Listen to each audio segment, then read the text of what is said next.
Welcome to week 6 of lockdown, Vineyard Christian Fellowship.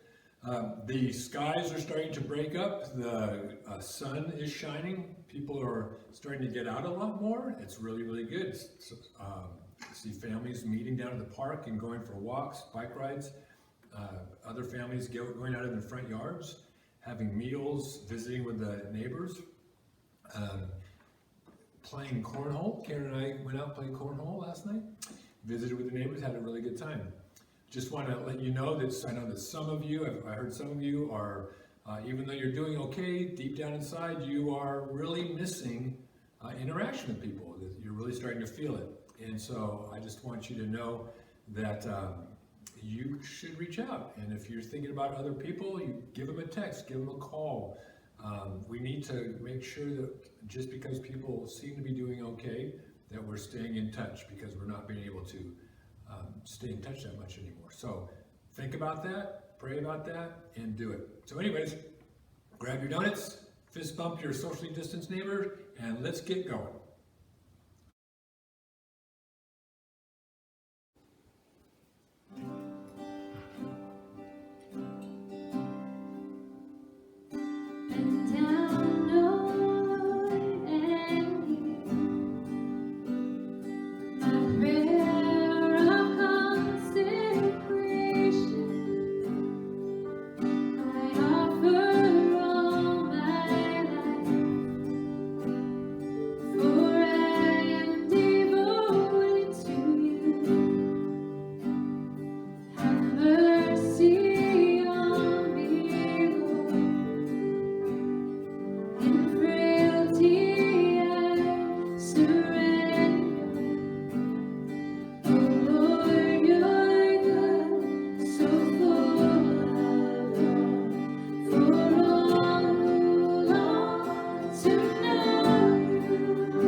night coming.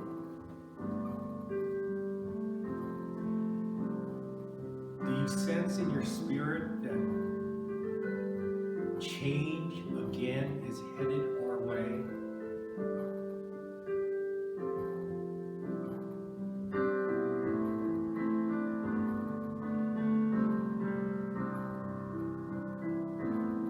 I believe that a current word for our church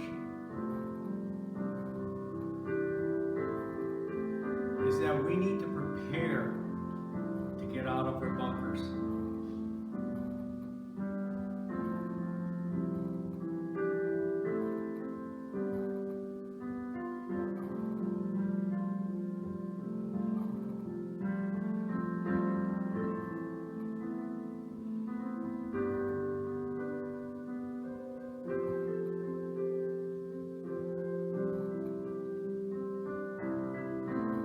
The tide is turning.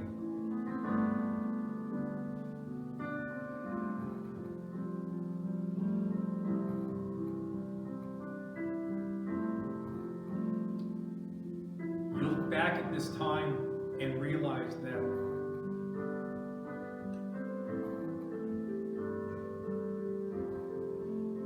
God made use of this time.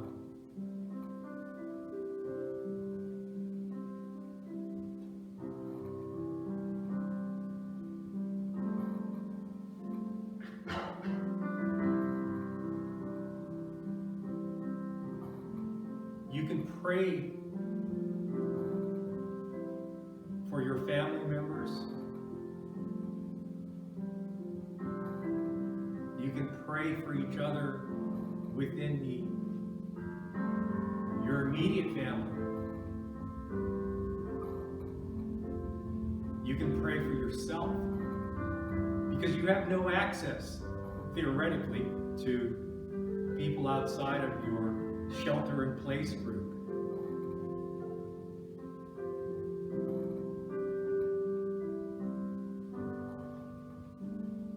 And there will come a time soon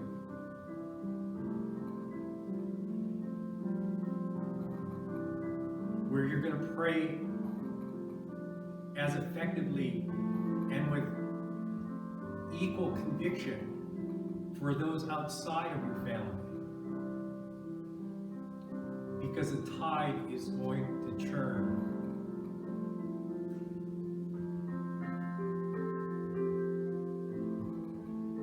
Annette, lay hands on yourself. Speak to your blood vessels and everything else to go back in line. That they will develop their own suppleness so that your heart will not have to work so hard to move the lifeblood that God has given you throughout your body. And Jason,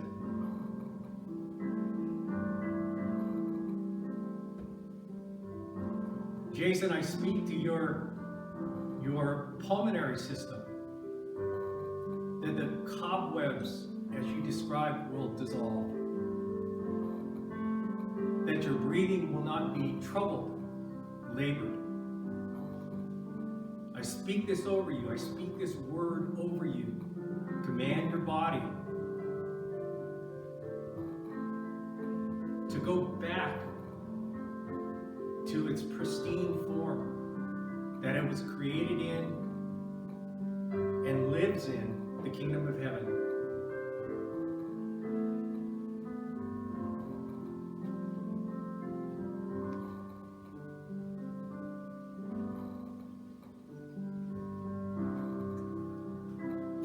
And I think I have a general word for the church. It may not be for everybody right now, but take a moment and just think about it. I believe that with the time that we've been sheltering in place, that we have all, for the most part, had time to think, a little bit more quiet time. And I believe that that soon we'll be coming out of this, but many of you have had thoughts about when this is done, I want to go do this. I want to start thinking about other people, maybe whatever that might be. But your thoughts have begun to turn outward as to what you will do or what you might want to do, what would be good to do when this was all over and you were able to actually go out and be with people. And I would suggest that that is God speaking to you, and that you would not take it lightly, and that maybe you need to write it down so that you, when you are able to do that, you actually go forward and do it. And if you can say that I really haven't had those kind of thoughts at this point, maybe from here going forward, you begin to just open yourself up to that, maybe even ask God to come in and show you what that might look like. But that you would also begin to think about moving back out into a different world, so to speak. And maybe there's something going on that God would have you go out and touch somebody or reach out to somebody and do that. And that you would write that down so that when it comes time that you're able to, you will remember to do it. And I think that God's kind of speaking that to us in this preparation for moving back out into the world.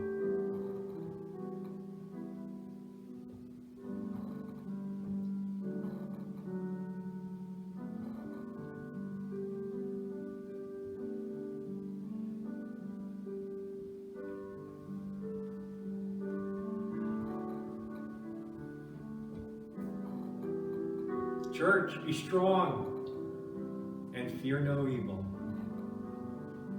For the Lord God is with you, and He watches over you, and He walks with you.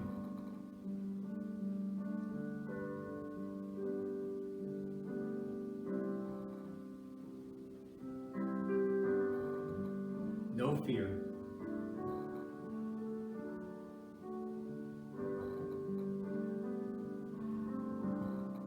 In Jesus' name.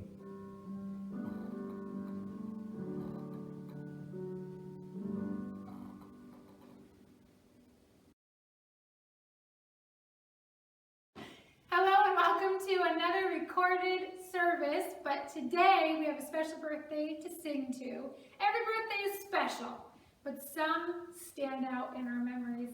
And tomorrow is Courtney's 16th birthday. So we want to sing happy birthday, but we want to do it in a very special way. So we'll be right back to sing happy birthday. Yes, because I don't want to be part of this. Yeah, Jim doesn't want to be part of this. Right back. All right, we're ready. Linda and the Crabettes, hit it. Happy birthday to you. Happy birthday to you. Happy birthday, dear Courtney. Happy birthday to you.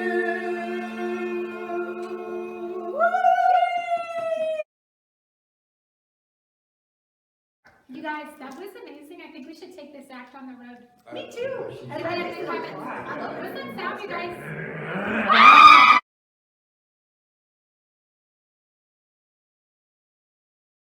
Wow, that was a really rare sighting of I think it was a hedgehog?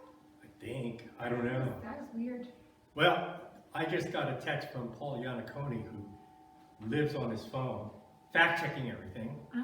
And he tells me that, you know, the size of that hedgehog and a crab, way back when, that was basically their size. Oh, But, you know, both of them, the meteor wiped out hedgehogs of that size. oh, okay. It was like a prehistoric Yes. hedgehog. And the crab, well, we didn't know that soft-shelled crab was a favorite Yeah. of those hedgehogs. Anyway, Courtney, rare appearance. Most people will live their entire lives without seeing that type of animal Yeah. interaction. You're very So, lucky. Yes. Very lucky. So happy birthday, Courtney. Okay, so we had the contest of Of the new phrase. the new phrase. Yes. No more stay safe. No more stay safe. What were some of the entries that we got?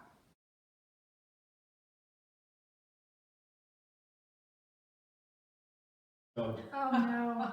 you know, a true shelter-in-place admonition. No. We're gonna Wow. start that over. Leslie, explain that to your Yeah, kids. no, cut.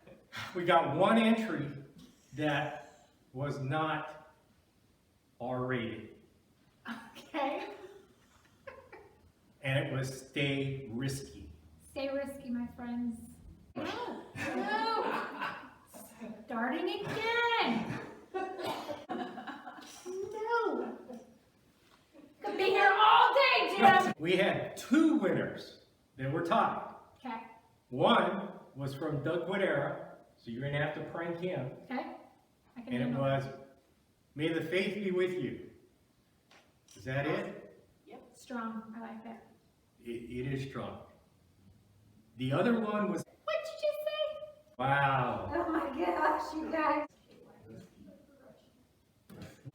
So that's why the only announcement today is Courtney's birthday. Happy birthday, Courtney!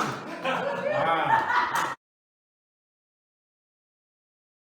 So, welcome back to lesson 5 of the series Trust in God, the Key to Life.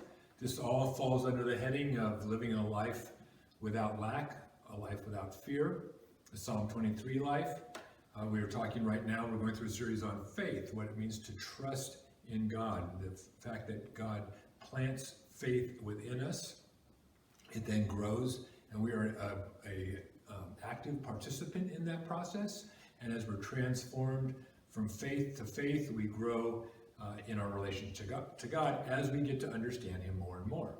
We've been looking at the life of Job as an illustration, as he's moved from what we've called a faith of propriety, or a faith of behavior, proper behavior, to a faith of desperation, which is where we'll get to today. And then next week we'll go into the faith of sufficiency. But we need to remember that no matter where we are on that line of growth, that faith is faith, and it's good. Where we are is good, and God will be with us and He'll bless with us. And just because we are not at the finish line at this point doesn't mean anything other than that's what life is all about, leaning into that kind of life. So we started talking last week about this faith of propriety, and we came to the place of realizing that eventually that place of faith dies. It runs into the wall of reality, and we have to do something with that, because all of a sudden everything's kind of left just hanging. So let me go ahead and pick it up, talking about the death of propriety today. So after God told Satan that he had permission to go after Job, all hell broke loose. Everything came crashing down on him. And the limited nature of the faith of propriety that he trusted in became apparent. He lost all of his animals, he lost all of his goods, even his 7 sons, 3 daughters, they were all killed. Just his entire world came crashing down. And the fact that Job never lost his faith is obvious when he responds to his wife's urging him to give up on God. In chapter 2 of the book of Job, it says this. It says, "So Satan went out from the presence of the Lord and struck Job with painful boils from the sole of his feet to the crown of his head. And he took for himself a potsherd." And a potsherd is just a piece of broken pottery, and rather than just throwing away, they had uses for it, and it was very sharp. And so he had this piece of potsherd with which to scrape himself while he sat in the midst of the ashes. Because not only did he lose all these things, but he had boils all over him, he was sick, it was just, everything had fallen apart. And then his wife says to him, this is continuing on in chapter 2, "Do you still hold fast to your integrity? Curse God and die." She's just watching this thing of, how can you hold on to God when He's not coming through for you? But he says to her, "You speak as one of the foolish women speaks. Shall we indeed accept good from God, and shall we not accept adversity?" In all this, Job did not sin with his lips. And that's where the passage ends in verse 10. So Job does not sin with his lips, but we soon learn that he also did not have peace with his faith. wasn't at peace. He wasn't content. And after his well-meaning friends sat with him for about a week, trying to comfort him while he scraped his boils, he finally cries out his first lament. And while he did not curse God, he did curse the day that he was born. This is where we're moving into chapter 3, and that's where he pours out his deep regret for having lived so long to see the days of his suffering. And then at the end of it, this groaning, we see it. We see the things, it pops up at the root of the issue. And it says this in verse 25. It says, the thing I greatly feared has come upon me. The thing I greatly feared has come upon me. And what I dreaded has happened to me. Now, what was it that Job dreaded and feared? Just this, that God was going to take down the hedge of protection and that God would take away his blessings. Now, remember that Job would go and do offerings for his kids just in case they might have sinned. He wanted to make sure he had all the bases covered, but it didn't cover it because sometimes that just doesn't work. And so his faith, as sincere and genuine and good as it was also mixed with great fear underlying it. Why? Because he was trusting in his own propriety, his own proper behavior, rather than trusting in God. His faith was based on a trust that his proper behavior secured God's blessing. And though that's not a bad way to think, that does not take all of reality into thinking. And so reality hits and things just fell apart. So Job never gave up on propriety, and that's a good thing. There's nothing wrong with wanting to do the right thing. But there are problems with propriety. Not only because at times we tend to make bad choices and then we bring the difficulties upon ourselves because we're not always perfect, but because things can go badly even when we do everything right.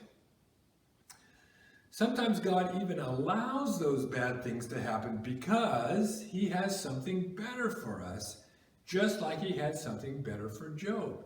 And again, until our vision gets broadened to be able to see this, we cannot understand it. Once it does, things become clearer to see. So one of the things that you find in people who have not suffered much in life is their tendency to believe in propriety, to trust or have confidence in propriety. The thinking of, if I just do things right, then everything will turn out okay. If I just do good at work, I'll get the raise, I'll get the promotion. But after a while, we find out that that's not true. Once you have the sawdust knocked out of you a few times, you begin to lose this faith in propriety because you see that although it seemed to be good at sometimes, it isn't good all the time. I have known quite a number of Christians who this has happened to. For instance, they know that God is against something, like divorce, for example, and so they believe that divorce is something that you can never get over, and so it's terrible, and it is terrible, and God is against it, but they believe that once you've done it your entire life, there's no coming back from. But then a close friend, or perhaps even one of their children, experienced divorce, and this whole process liberates them from this belief that you can't come back, because over time they see God actually bring healing and redemption and blessing to the friend or the child, and they see their life actually still be good and still be blessed. This change in belief is not hypocrisy. It's not. It's a change in belief. It's the transformation of their faith from something that is partly correct, but it's not all the way correct, and they move into a place of struggle and working things out and observation, and they see that they weren't exactly right, and their faith begins to change because they see that God does come, and he comes into those kind of situations, and he does bring healing and redemption. And so it's not necessarily being a hypocrite. It says that I have changed in my faith, in my understanding, in my belief.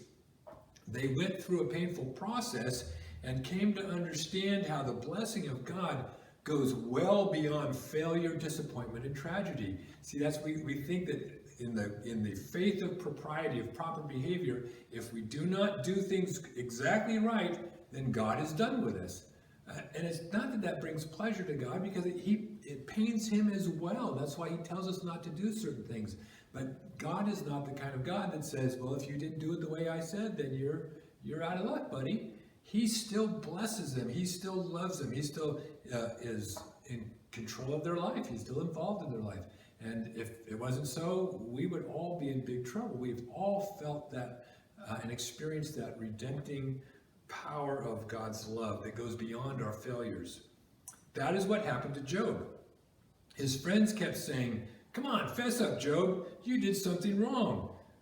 They were still working from the perspective of propriety. That if you just own up to your sin and correct it, God will then put you back right where you were. But God did not want Job right back where he was. He wanted him in a far better place, which is precisely where he finds himself when the book ends, when you get to the end of the story. And it's at that point that God says to Job's friends, you fellows didn't know what you were talking about, so here's what I want. I want you guys to go out and to make a sacrifice. And then when you've done that, I want you to get Job to pray for you. I'll forgive you when Job prays for you. That's in chapter 42, paraphrase, so to speak. Now, it would be a very humbling experience to ask someone, would you pray for me after you had wrongly advised them and accused them of sinning for weeks upon weeks? And of course, Job did pray for them, because that's the kind of person Job was. He had a right heart. Now, let's move on from the faith of propriety to the faith of desperation, which is where Job finds himself now. So when you look at this story, I'm confident that when God called Job to Satan's attention in the first place, that God knew exactly what was on Job's heart, because that's who God is. And this kind of knowledge comes only through experience. God knew that Job had faith, and it was now maturing from the faith of propriety to the faith of desperation. And like the faith of propriety, the faith of desperation is a wonderful thing. I have seen it in many people lying in bed sick, or losing their possessions, or watching what they cherished in their hearts go down the drain. With grim faces they say with Job, though he slay me, yet will I trust him.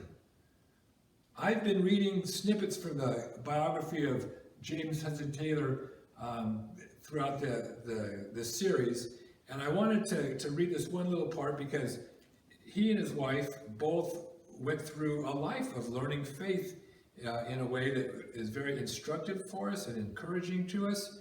And there's when he's leaving China, he's a missionary to China. When he's leaving China to go his last trip back to England, he'll end up coming back one more time to China and dying there. But he's an old guy, and pretty much everything, even though it has been tough, he has been spared watching the death of people who have come over with him, people who have heard him and heard his call and come and join him. He had thousands of people over as missionaries, filling the entirety of China, as well as the churches that were growing up. And he prayed about these people. He knew about the situations they were in. Well, at this point, just when he had left, was when the Boxer Rebellion was going on. And the Boxer Rebellion was a time when some rebels came up, and they were very antagonistic towards foreigners, and the Empress basically gave them carte blanche to go do whatever you want. And so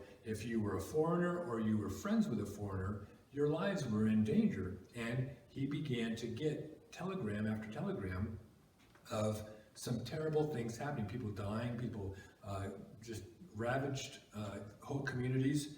And this is where goes past the faith of desperation, but we see what this kind of looks like. It says, he goes, and it was there over in Europe that the blow fell, and telegram after telegram was received telling of riots, massacres, and the hunting down of refugees in station after station of the mission, until a heart that so long in joy and sorrow had upheld these beloved fellow workers before the Lord could endure no more and almost ceased to be. But for the protection of that remote valley, where news could in measure be kept from him, Hudson Taylor would himself have been among those whose lives were laid down for Christ's sake and for China in the oversweeping horror of that summer. As it was, he lived through it holding on to God. This is what we're talking about. And when the things were at its worst, this is what he wrote. Listen to this. I cannot read. I cannot think. I cannot even pray. But I can trust. And sometimes that's all we've got to hold on to is all we don't understand. We're emotionally drained. We're physically drained. We're mentally drained. We have nowhere else to go. But in the end, we can just trust it, that God is in control of things. So, not everybody is able to do that. That's a very, very hard thing. If we look at people that we know in various situations, and sometimes we say, I don't know how you could do this. I don't know that I could. We might be surprised, but not everybody is able to do that. And we are where we are, and God knows where we are, and He's with us where we are. So even if we fail, we see it as failure, but God just sees it as a part of our growing. And there are a lot of people who say, well, if God isn't going to do what I want Him to do, or act according to my understanding of what He ought to do, then I'm just not going to trust Him. So a large church had a big blow-up, and many of its members never got over it. Years later, they were still wounded and hurt, still blaming God, saying, well, if you're not going to make church right and be good and have good things happen, if you're going to allow bad things to happen in church, then I'm just not going to go. I'll stay home, I'll watch football, I'll do something else. But I'm not going to have anything to do with church, and sometimes I'm not going to have anything to do with God. Not everyone handles setbacks like Job did. But he held on. He clamped down his teeth and said, whatever comes, I will trust Him. Now the word trust is very important. And I'm glad that Job used it, and he didn't use the word faith here. He didn't say, I'll faith Him. Mainly because, and I've brought this up in the past, about faith is one of those church words. Faith can be a real problem in our time because it's kind of become respectable. I mean, think about it. How many churches do you know that have the word faith in them? Probably a lot. But how many have the word trust in them? Trust is sloppy. It's raw. It's out there on the streets, and it's in the field of battle. Because trust is where Satan and God are struggling for the soul of man. But faith is quite nice, isn't it? Very prim, very proper, even decent. Now there's a family of words in the New Testament that are variously translated as belief, faith, and hope. And what they all have in common is the notion of reliance, confidence, and trust. Relying upon something, being confident in something, having trust. For instance, we're told in the scripture that the just shall live by faith. Well, that word faith has a connotation of relying upon God. So you could say the just shall live by relying upon God, or the just shall live by having confidence in God, or the just shall live by trusting in God. And it is this trust that puts you in contact with God. It's what brings you together so that you can draw upon His unlimited and inexhaustible resources. Unfortunately, many folk have had their faith lined up in such a way that they do not need to rely upon God. Reliance and trust, I can believe, but without that added component of trust and reliance and confidence. They do not need to trust God. They have a proper faith in terms of what they need to believe to get to heaven when they die, but they hope that God is never going to put them into a position of needing to actually trust Him before they get there. Now, moving on to the faith of desperation, trusting faith digs in, it holds on, it clings tight and says, I don't care what is going to happen, I am holding on to God. As the psalmist says, God is our refuge and strength, a very present help in trouble. Therefore, we will not fear, even though the earth be removed. That's pretty scary. We will not fear, even though the earth be removed, and though the mountains be carried into the midst of the sea. For those of us who live in California with our frequent earthquakes, That's a very relevant verse. And now due global pandemic. But desperate faith is all about trusting God when the shaking begins and everything crumbles around you. Through the prophet Haggai, God speaks of shaking heaven and earth, the sea and the dry land. And the writer of the book of Hebrews picks up this cataclysmic theme, explaining that this indicates the removal of those things that are being shaken as of things that are made, that the things which cannot be shaken may remain. The things that you can see can be shaken, and he is going to shake them so that the things you cannot see may remain. What remains is the kingdom of God that cannot be moved, cannot be shaken. And by trust and trust alone, we enter it. Often God allows us to reach the point of desperation so that we can learn how to trust. It's a hard lesson. It is true, but it's an essential one. The life without lack is known by those who have learned how to trust God in the moment of their need. Let me repeat that. The life without lack is known by those who have learned how to trust God in the moment of their need. In the moment of need. Not the moment before need, not the moment after need, after the storm has passed, but in the moment of need. For it is in that moment when everything else is gone that you will know the reality of God. That moment may be a blood-stained one, as with the faithful martyrs of Hebrews 11 or the stoning of Stephen in the book of Acts, but it will also be a God-drenched one. Now this may seem outrageous to you, but I think that while these people in Hebrews 11 did not receive deliverance from their sufferings, what they did know in their moment of pain was the abundant provision of God. They were without lack in that moment. It makes me think of the story that I read in Fox's Book of Martyrs, which is not a good bedtime book, but for your kids.